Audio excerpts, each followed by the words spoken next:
আসসালামু আলাইকুম। আমি নূপুর লন্ডন থেকে বলছি। কাছে এবং দূরে, দেশ এবং দেশের বাহিরে যে যেখান থেকে আমার ভিডিওটি দেখছেন, আশা করি আল্লাহর রহমতে আপনারা অনেক ভালো আছেন। আলহামদুলিল্লাহ আমরাও ভালো আছি।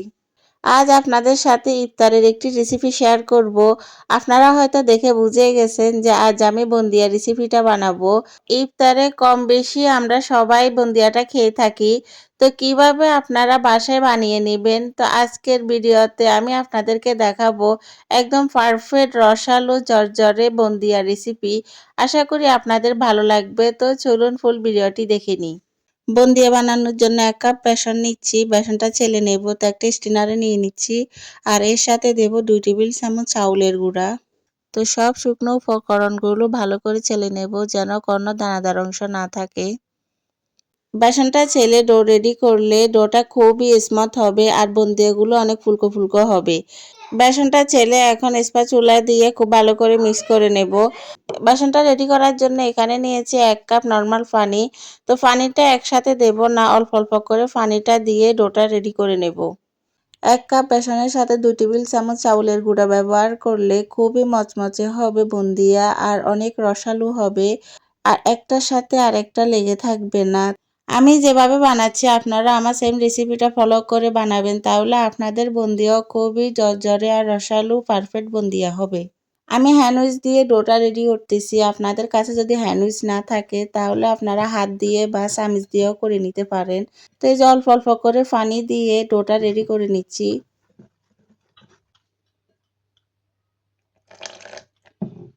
বুন্দিয়ার ডোটা যত ভালো করে ফেটিয়ে নেবেন ততই ভালো হবে বুন্দিয়া।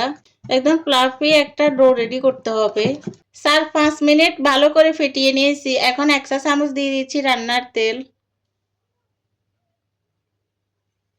রান্নার তেল দিয়ে আরো কিছুক্ষণ ফাটিয়ে নেব। 5-6 মিনিট ফাটিয়ে নিয়েছি আর দেখেন ফাটাতে ফাটাতে অনেকটাই কালার চেঞ্জ হয়ে গেছে। ডোটা রেডি হয়েছে কিনা বোঝার জন্য এখানে গ্লাসে নিয়েছি নরমাল পানি। এখন একটু ব্যাটার পানিতে দিয়ে দেখব যে ব্যাটারটা রেডি হয়েছে কিনা। তো এই যে দেখেন পানির নিচে ব্যাটারটা চলে গেছে, এর মানে ব্যাটারটা এখনো রেডি হয়নি। যখন পানিতে দেওয়ার পর ব্যাটারটা নিচে না ডুবে উপরে উঠে আসবে তখন বুঝবো যে ব্যাটারটা রেডি হয়েছে। তো এই যে এখনো হয়নি, আরো কিছুক্ষণ করে নিতে হবে। বাটিটাকে একটু উঁচু করে ধরে এভাবে তাড়াতাড়ি ফাটিয়ে নেওয়া যায়। 7-8 মিনিট খুব ভালো করে ফেটিয়ে নিয়েছি। এখন পানিতে একটু চেক করে দেখাবো যে ডোটা রেডি হয়েছে কিনা। আর দেখেন কতটা ফ্লাফি হয়ে গেছে, কালারটাও চেঞ্জ হয়ে গেছে। তো একটা গ্লাসে নরমাল পানি নিয়েছি। তো কিছুটা ডো দিয়ে চেক করব যে ডোটা রেডি হয়েছে কিনা। এখানে 7-8 মিনিট ফেটিয়ে নেওয়ার পর দেখেন ডোটা নিচে বেজে নেই, উপরে উঠে গেছে। তো এভাবে উঠে গেলে মনে করবেন যে ডোটা রেডি হয়ে গেছে। তো ডোটা খুব ভালো করে মিক্স করে নিয়েছি। এখন একটা ঢাকনা দিয়ে ঢেকে এক পাশে রেখে দেব। আর এখন চুলাতে শিরাটা বসিয়ে নেব। শিরা হতে যতটুকু সময় লাগবে ততটুকুই রেস্টে রাখবো। তো এখন শিরাটা রেডি করে নেব।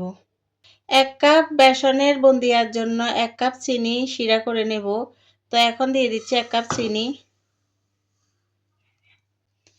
1 কাপ চিনির সাথে 1 কাপ দিচ্ছি পানি। আর দিয়ে দেব 1 চা চামচ লেবুর রস। চিনি শিরা 1 চা চামচ লেবুর রস ইউজ করলে আর চিনি শিরাটা জমাট বেঁধে যাবে না। তো চিনি শিরা দিয়ে এখন চুলাটা জ্বালিয়ে নেব।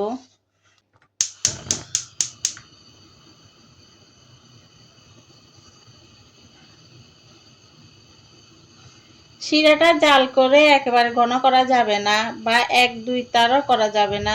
শিরাতে বলক আসার পর 1 মিনিটের মতো জাল করে নেব। তো 1 মিনিট মতো জাল করে নিয়েছি। এখন চুলাটা অফ করে দেব। চুলাটা অফ করে নিয়েছি। এখন শিরাটা ঢেকে এক পাশে রেখে বুন্দিয়াগুলো ভেজে নেব। তো চিনি শিরাটা করে এখন ঢাকনাটা উঠিয়ে নিচ্ছি। তো 2 কালারের বুন্দিয়া বানাবো।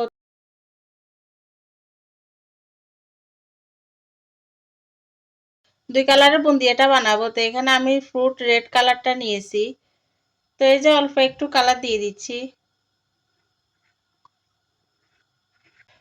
আপনারা এখানে সবুজ কালার, লাল কালার যে কোনো কালারে করতে পারেন। তো আমি এখানে শুধু রেড কালারটা করব। রেড কালারটা খুব ভালো করে মিক্স করে নিয়েছি। তো এখন বুন্দিয়া ভেজে নেব। তো এই যে ছিদ্রযুক্ত একটা ছাঁকনি নিয়েছি। তো এভাবে করে ছাঁকনিটাকে ধরে উপর থেকে ডোটা দিয়ে দেব।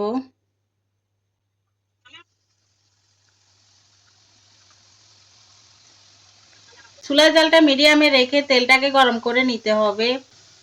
তেলটা যখন খুব ভালো করে গরম হয়ে যাবে, চুলার জালটা মিডিয়াম থেকে লোতে করে নেব। ছাঁকনিতে যখন বেসন দিবেন তখন হাতটা আর নাড়বেন না। হাত যদি নাড়েন তাহলে বুন্দিয়াগুলো চিকন চিকন বা ছোট বড় হয়ে পড়বে।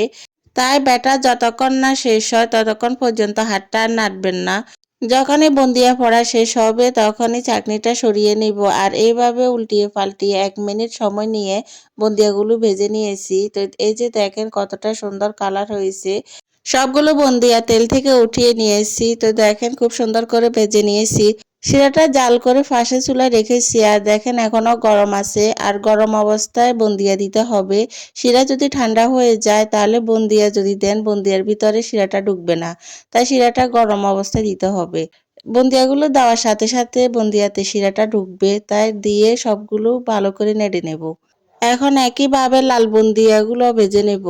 আমার আজকের রেসিপির কোনো অংশ আপনাদের যদি ভালো লেগে থাকে ভিডিওতে একটি লাইক দিতে ভুলবেন না। আপনারা যারা এখনও আমার চ্যানেলটি সাবস্ক্রাইব করেননি প্লিজ সাবস্ক্রাইব করে নেবেন। যারা ফেসবুক পেজ থেকে দেখতেছেন আমার পেজটি ফলো দিয়ে রাখবেন। আর এই কাজটি যারা করে নিয়েছেন আপনাদের সবাইকে জানাচ্ছি অসংখ্য ধন্যবাদ। আপনাদের একটি লাইক কমেন্ট শেয়ারে আমাকে আমার লক্ষ্যে পৌঁছতে সাহায্য করবে। আর আপনাদের জন্য নতুন নতুন ভিডিও বানাতে আমি উৎসাহ পাবো। তো এই যে সবগুলো বুন্দিয়া ভেজে নিয়েছি, এখন খুব ভালো করে মিক্স করে নেব। খুব ভালো করে মিক্স করে নিয়েছি। এখন 1 ঘন্টার জন্য শিরাতে এভাবে রেখে দেব। এতে করে বুন্দিয়া শিরাটা খুব ভালো করে টেনে নেবে। ফিরে এলাম 1 ঘন্টা পর। দেখেন রস খেয়ে বুন্দিয়াগুলো একদম টইটুম্বর হয়ে আছে। তো এখন একটা সার্ভিং ডিশে সবগুলো বুন্দিয়া নিয়ে নেব। কতটা জর্জরে বুন্দিয়া হয়েছে আপনারা হয়তো দেখেই বুঝতে পারছেন। পাতিলে একটু আর শিরা নেই, সব শিরা বুন্দিয়া টেনে নিয়েছে। আর এই যে দেখেন কতটা সুন্দর হয়েছে বুন্দিয়া। 1 কাপ বেসনের সাথে 1 কাপ যদি চিনি শিরা করেন তাহলে এক্সট্রা কোনো শিরা থাকবে না, সব শিরা বুন্দিয়া টেনে নেবে। তো এই যে দেখেন কতটা সুন্দর আর লোভনীয় লাগতেছে বুন্দিয়া। তো আমি খুব সহজভাবে আপনাদেরকে বানিয়ে দেখিয়েছি। আশা করি আমার আজকের রেসিপি আপনাদের ভালো লাগবে। আর ভালো লেগে থাকলে আমার চ্যানেলের সাথেই থাকবেন। নতুন আরেকটা রেসিপি নিয়ে আপনাদের মাঝে হাজির হব। আজ এ পর্যন্ত। আল্লাহ হাফেজ। আসসালামু আলাইকুম।